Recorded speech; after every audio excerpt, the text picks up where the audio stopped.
as a few of you may know, that I went to a private school in 7th grade. This private school was terrible, not only because people were terrible, but we also had to wear uniforms.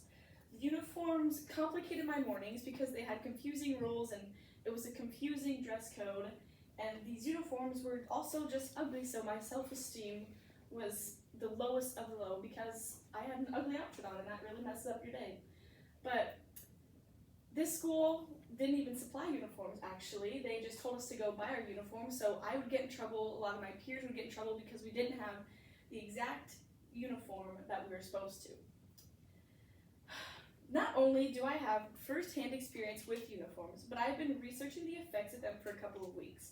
I recorded data from authors, doctors, and professors who are experts in their field. Prior to this speech, you all took a quiz regarding uniforms, showing most of you already had an opinion on them. Like many of you, you also disliked uniforms, and here are some of your reasons why. Low-key ugly is a valid reason.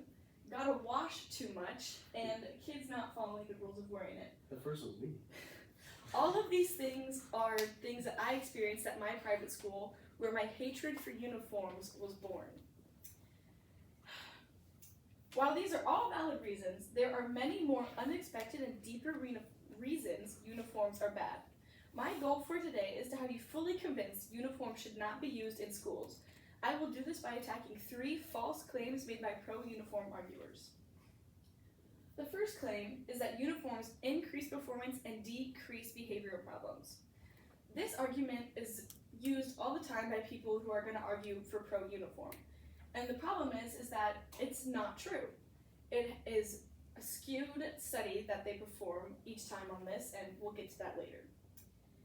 In an article written by David Brunsma and Kerry Rockamore, they explain that most of the studies done on uniforms that show positive results, like increased academic behavior and increased academic performance and less behavior problems, are done on wealthy, high-income, happy, healthy home Catholic schools.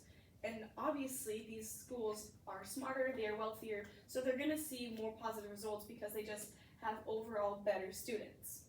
In that same article, they state, uniform use is not significantly correlated to student success, behavior, or substance abuse. Because when these studies are done on regular, not Catholic, wealthy, or all happy home schools, nothing really happens. Also, Maharaja explains in her case study that the positive effects that you do see if the studies are conducted at a regular school, those effects only last for about a month. And so the argument is skewed by the fact that it's done on controlled schools and they don't get the full time span of the effects. Also, that's not the only reason that this claim doesn't work. There is much evidence against the fact that behavioral problems decrease. In his study, Bert Stevenson recorded that many teachers felt that uniforms would lessen gang violence. He debunked this in his case study by telling teachers that just because students are wearing a uniform does not mean there's going to be less gang violence, and he also noted that that's a very dangerous argument because that could be racially motivated, and that hasn't ended well for anyone.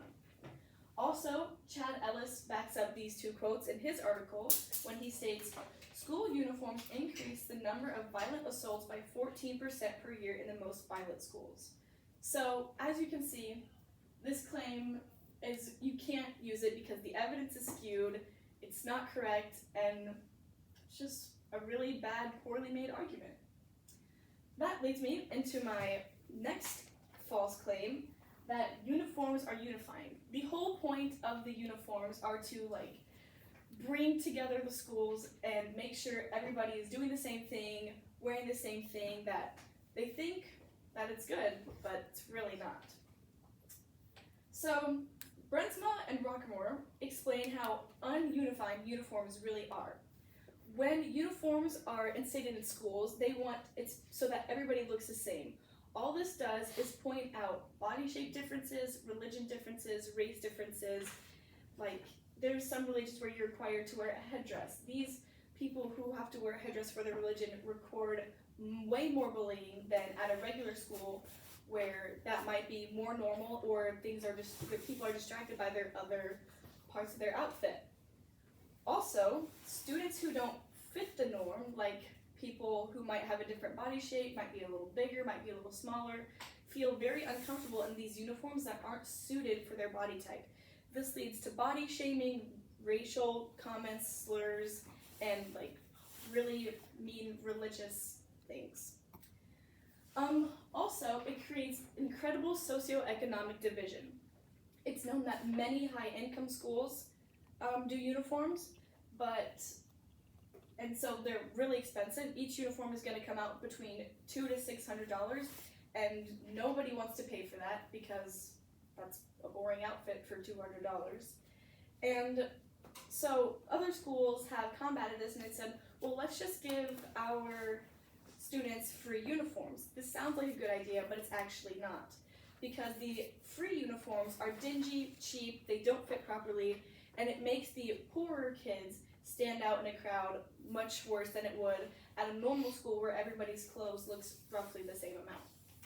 A quote from the article, School Uniforms Policies Adverse Impact on Equity and Access to Schooling says, school uniform practices only embedded the class hierarchies deeper into the minds of the poor.